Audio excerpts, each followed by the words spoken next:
The problem with lineage, that is going to be the topic of this episode of Qi Life.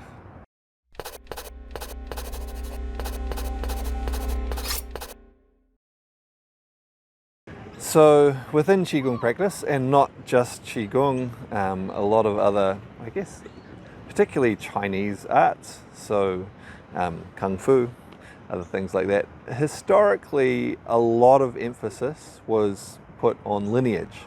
So essentially who someone had learnt from, and then even who they had learnt from, and so on. And that made a lot of sense in a previous time, particularly when there used to be a lot more secrecy around Qigong and Kung Fu practices and other types of practices as well.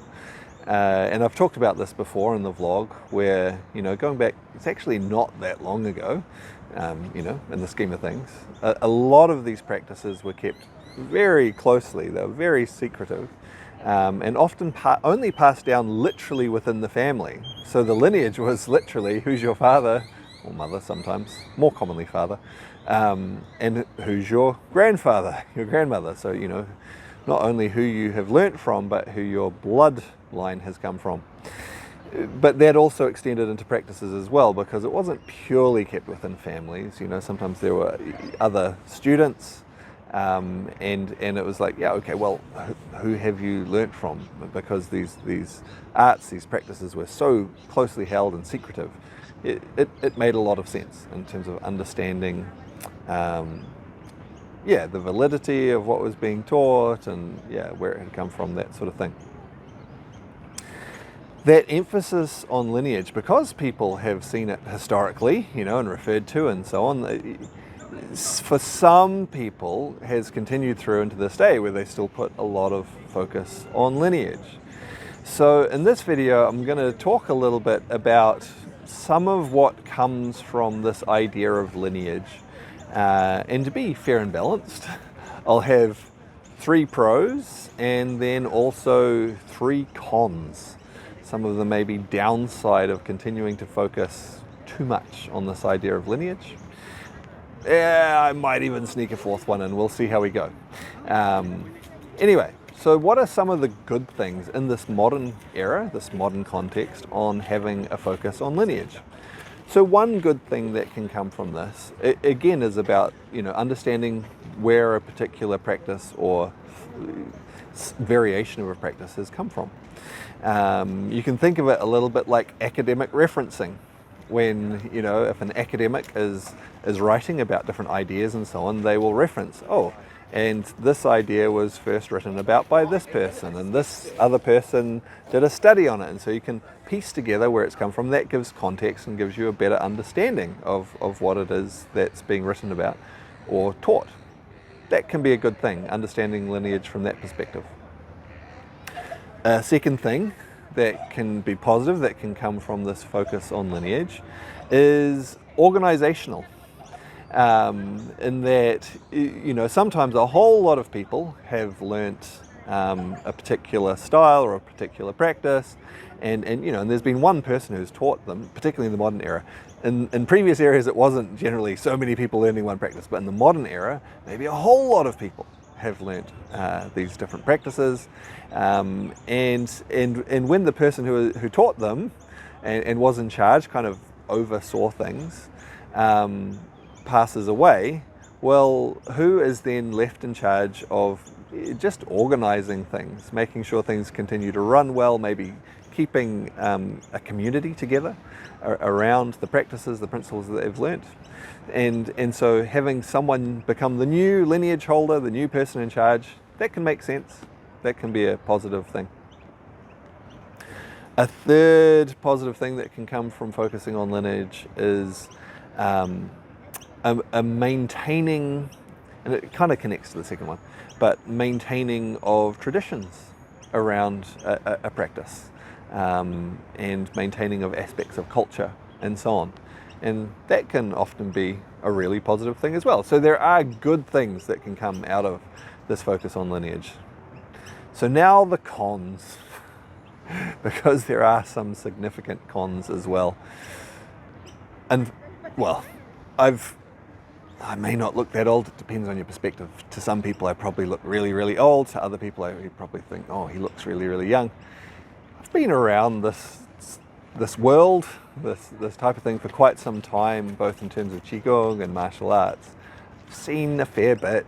Some of it I've been closely associated with. Other things I've seen at a bit more of a distance, but I've observed what's going on. And one thing that often, in fact, I'd say almost inevitably seems to happen is lineage becomes political. Now, in the past, that probably didn't happen so much because it was like, one person passing it to, family members, just a few people, and a few, not so much. But in this day and age, where there's lots of people teaching more often and things branch out and so on, it almost inevitably seems to become political, and you have people arguing about who's right, who's wrong, whose version is better than the other version, and did this person teach this or not? And I've just seen it again and again and again, and it leads to division and problems, and it doesn't do anyone any good. Like, really, it doesn't. So that's one. Another con of focusing too much on lineage is it can often end up acting as a proxy for knowledge and skill. Because someone says, and this isn't necessarily the case of, lineage holders, people who've officially been passed down, being in charge of a style or a lineage. But just where people say, I was taught by this person and they were taught by this person, just like tracing back their own individual learning. And sometimes people, there's an assumption that, because you come from this lineage and learnt from this person, that means somehow just you have skill just because that's where you learnt from, or you have knowledge, and often that's not the case. And so you have people focusing on the lineage rather than what's the real knowledge, the skill there. And so they're kind of missing the point, and that doesn't lead to good results. A third con of focusing too much in an unhealthy way on lineage is that it's kind of the flip side of the maintaining of traditions, in that sometimes this can lead to people becoming very, very rigidly entrenched within their view of how things should be done. Perhaps even well beyond any intention of someone, further up in the lineage, but they go, it was done this way, so we have to do it this way. Which is limited even by how well they remember what was done, or they may not have ever received the full context or perspective or understanding of what was behind the practice, but they think it has to be done this way, and it doesn't allow the flexibility to change, adapt, and apply the true essence of the practice effectively going forwards. And basically it becomes rigid, ossified, starts to become irrelevant. And eventually that sort of thing tends to die out because it's not able to adapt. Throwing in a fourth con, and this kind of ties together a lot of those things, is it can tend to make the whole thing mystical. And so, that ties in very much with the becoming too rigid about how you do a practice. So rather than really understanding it and focusing on the essence, the principle, focusing on an external manifestation of that and doing it like a magic spell sort of thing, rather than truly understanding what's going on. Also thinking that there's a magical passing on of skill, of knowledge, which maybe hasn't occurred, and it becomes mystical. So rather than really focusing on the right thing, which is the universal principles that are behind the practices, gaining the benefit from those, you're distracted and people get confused and don't really get the benefit. So there are pros, there are cons. I think it's healthy to have a healthy perspective on lineage, recognize the good things that can come from it. But particularly as we've moved into a more modern era where Qigong is taught more openly, more widely, I think the thing that's really more important for us to do is to focus on the principles behind Qigong. Those aren't connected to lineage. Those are each of our universal, you could say birthright, I mean, you know, a common phrase, but basically just part of being alive. These principles are available to all of us. They come from nature, they come from the universe, it's from how things are.